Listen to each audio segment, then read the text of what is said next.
Bienvenue dans News France 2026. Aujourd'hui, je vais examiner les conséquences directes de la loi spéciale récemment adoptée, de l'impôt sur le revenu et la suspension du programme MaPrimeRénov' aux questions liées aux retraites. Quel est l'impact de ces décisions sur la vie des Français?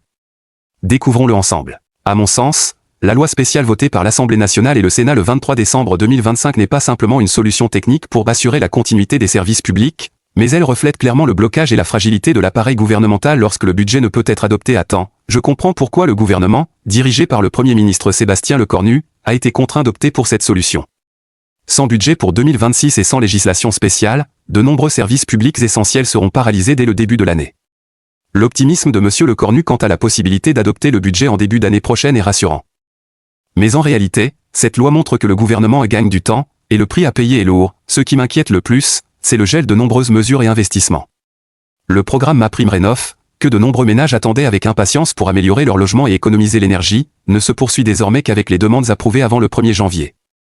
Ceux qui ont déposé une demande après cette date devront patienter dans l'incertitude.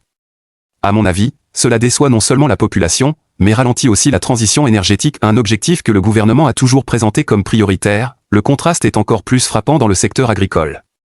Je reconnais l'engagement du gouvernement à assurer le paiement des dépenses essentielles liées à l'épidémie de dermatose nodulaire contagieuse bovine. Cependant, pour les viticulteurs, la décision de suspendre le plan de soutien de 130 millions d'euros est un véritable choc. Le secteur viticole subit des pertes depuis des années en raison des changements climatiques, des récoltes irrégulières et de la hausse des coûts. Supprimer les aides à ce stade revient, à mon sens, à abandonner un secteur emblématique de l'agriculture française au moment le plus critique.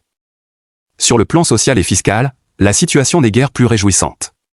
Faute de budget, l'exonération de 10% d'impôt sur les pensions est maintenue. Si elle apporte un réconfort temporaire aux retraités, elle bloque une réforme que le gouvernement entendait mettre en œuvre, transformant cet avantage en une allocation forfaitaire de 2 000 €. Amélie de Montchalin, ministre des Comptes de l'État, a expliqué que cette mesure ne peut être mise en œuvre sous aucune forme sans le budget approuvé en 2025, soulignant ainsi la dépendance absolue de toute réforme au processus budgétaire, et illustrant également les limites du pouvoir gouvernemental à ce stade. Un autre point qui a particulièrement retenu mon attention est la suspension de la réforme du concours de recrutement des enseignants.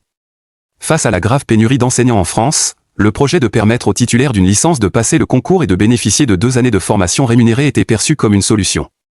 Ce report n'est pas un simple problème technique, à mon avis, cela aura un impact direct sur les examens de printemps et prolongera la crise du personnel dans l'éducation, un secteur déjà fortement tendu. La principale conséquence pour la population, selon moi, concerne les 200 000 foyers concernés. Si la loi de finances n'est pas adoptée, ceux qui étaient jusqu'à présent exonérés d'impôts sur le revenu deviendront imposables à partir de 2026. Ceci s'explique simplement par le fait que les tranches d'imposition ne sont pas indexées sur l'inflation. Cela peut paraître technique, mais l'impact est bien réel, les revenus n'augmentent pas, les prix grimpent, au final, les contribuables paient davantage d'impôts. Enfin, la suspension de la taxe sur les colis de moins de 150 € en provenance de pays hors UE, une taxe qui était passée de 2 à 5 € témoigne d'une incohérence politique.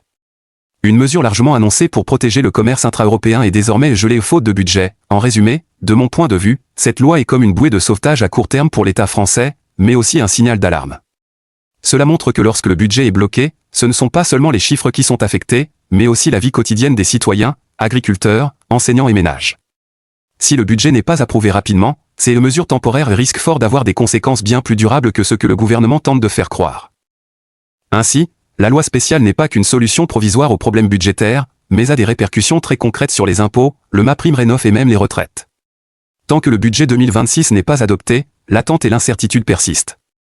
Je continuerai à suivre l'évolution de la situation et à vous informer des derniers développements sur News France 2026. Merci de votre fidélité.